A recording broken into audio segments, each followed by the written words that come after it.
عزیز طلبہ و طالبات، آج کے اس ویڈیو میں مضمون نویسی میں ہم کو ایک مضمون لکھنا ہے جس کا عنوان ہے کیا زراعت ایک گھاٹے کا سودا ہے؟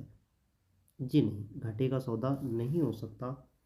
دیکھیے، موسموں کی غیر یقینی صورتحال اور بازاروں میں اشیاء کے تعین میں ہونے والی حقیقی و مجازی سرگرمیوں کے سبب کسانوں کا ایک بڑا طبقہ وقتاً فوقتاً پریشانیوں سے دوچار ہوتا ہے۔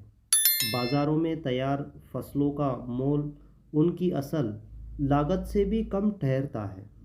محنت اور وقت کا تو شمار بھی نہیں کیا جا سکتا۔ پیاز، ٹماٹر، کپاس اور دیگر اشیاء کی کاشت کرنے والے کسان مذکورہ بالا صورتحال سے دوچار ہوتے رہتے ہیں، اور یہ پریشانی اس درجہ بڑھ جاتی ہے کہ وہ خودکشی کے لیے آمادہ ہو جاتے ہیں۔ ان کی تعداد دوچار ہوتی تو شاید ان سطروں میں اس کا ذکر بھی نہ ہوتا۔ اعداد و شمار ہزاروں میں بیان ہوتے ہیں۔ اخبار، ٹی وی اور دیگر ذرائع و ابلاغ کے توسط میں خبریں نشر ہوتی رہتی ہیں۔ اس پر خوب تبصرے اور بحثیں ہوتی رہتی ہیں، جس کی وجہ سے یہ عام تاثر ظاہر ہوتا ہے کہ زراعت ایک گھاٹے کا سودا ہے۔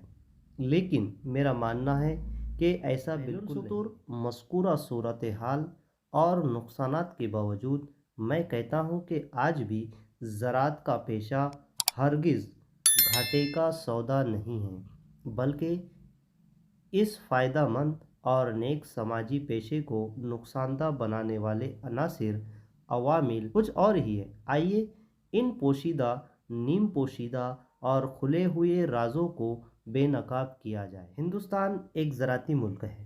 زمانہ قدیم سے یہاں اسی پیشے کا عام رواج رہا ہے۔ اس پیشے کی تمام تر لگام پہلے جاگیرداروں اور زمینداروں کے ہاتھوں میں ہوا کرتی تھی، اور اب سرمایہ داروں کے ہاتھوں میں ہے۔ حقیقت تو یہ ہے کہ یہ ایک ہی کھانے میں رکھے جانے والے لوگ ہیں۔ یہاں یہ اعتراض ہو سکتا ہے کہ فی زمانہ کیا ہمارے ملک میں سرمایہ دارانہ نظام ہے؟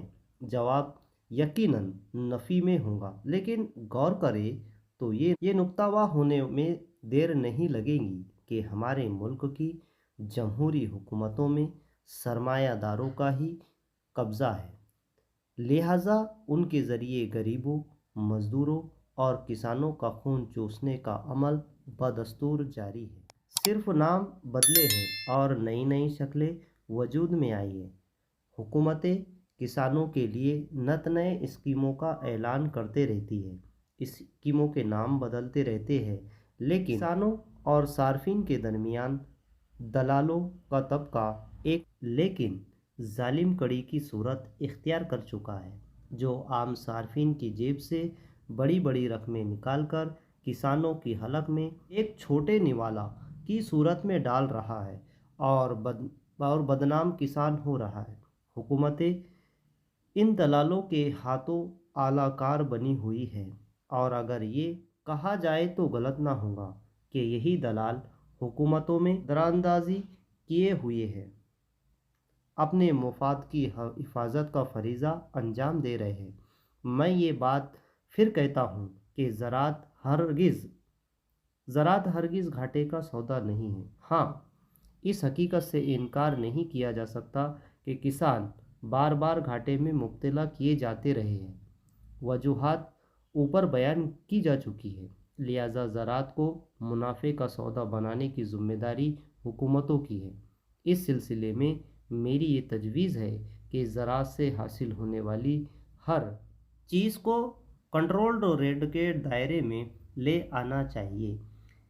کسی چیز کی مقدار خواہ کتنی ہی بڑھ جائے، اس کی خرید و فروخت فلاں نرخ سے تجاوز نہیں کریں گی، اور یہ مقدار کی کمی کی صورت میں فلاں نرخ سے نیچے نہیں آئیں گی، بھلے ہی اسے تہہ زمین کرنا پڑے۔